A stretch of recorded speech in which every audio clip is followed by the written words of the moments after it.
of us are familiar with the permanent diaconate program we have here in the diocese, and the wonderful men, and very often their wonderful spouses, who help sustain this program as they continue their faith journey, in a journey that ends up ministering in the church in a very public way.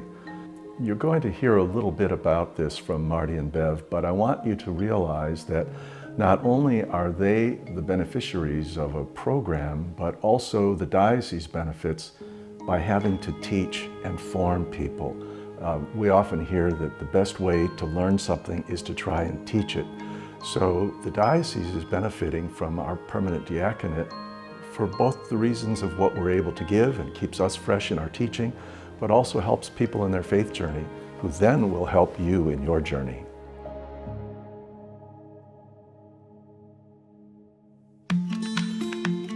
I think everybody that thinks about a deacon or asks me about the diaconate always starts with the question, what does a deacon do?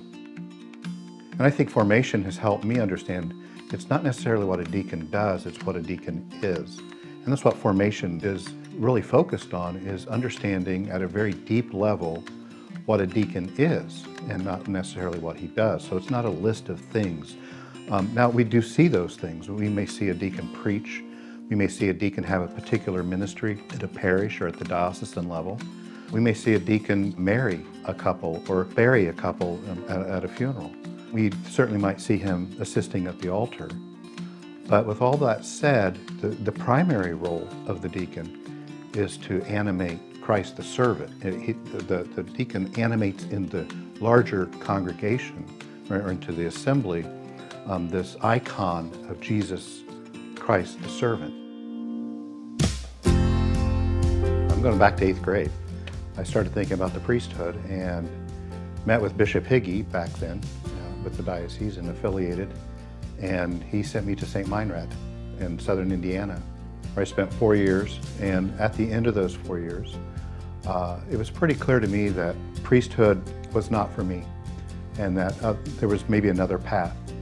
So I finished my time at St. Meinrad, came back to Kokomo, where I'm from, and there I got a regular job and eventually met Bev through that job, and we eventually got married and had 2 daughters.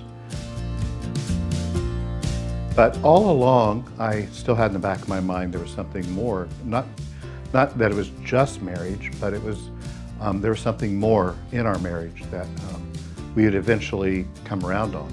You know, I think a lot of what I've witnessed is kind of Marty coming out of his shell a little bit. He's definitely the introvert. I'm definitely the extrovert. But learning that the gifts God has given him to mentor, to lead, to quietly serve, the diaconate gives him a place to do that. He just has a way to listen to people, to calm people, and to guide and nudge people with the mind of Christ. Formation is a 6-year program now, not 5. I've been under the 5-year plan, but I attend class with professors from basically here in the diocese. That goes almost year-round.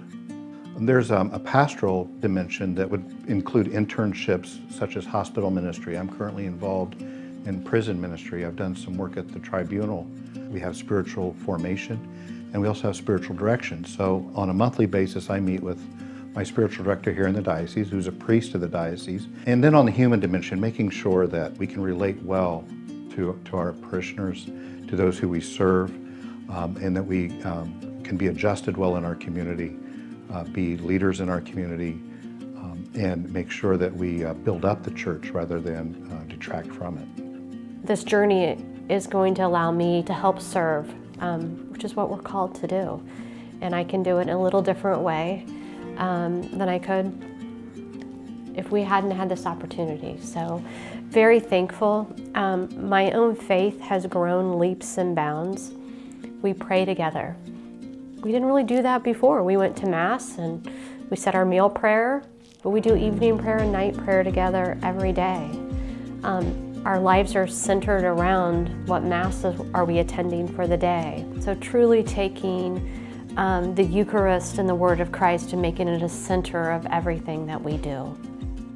I think formation does two things. Number one, it makes very clear to the candidate that it's not him acting, it's not him preaching, it's not him doing these things in the community, rather it's the Lord working through him.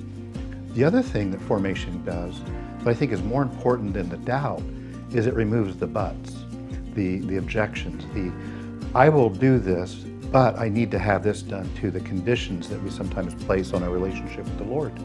So formation has allowed me to continue to challenge myself through my spiritual direction, through my studies, through my human dimension, to remove those conditions and set those aside and say, I'm ready to give a complete yes when those hands are laid upon me by the bishop. It's a complete yes.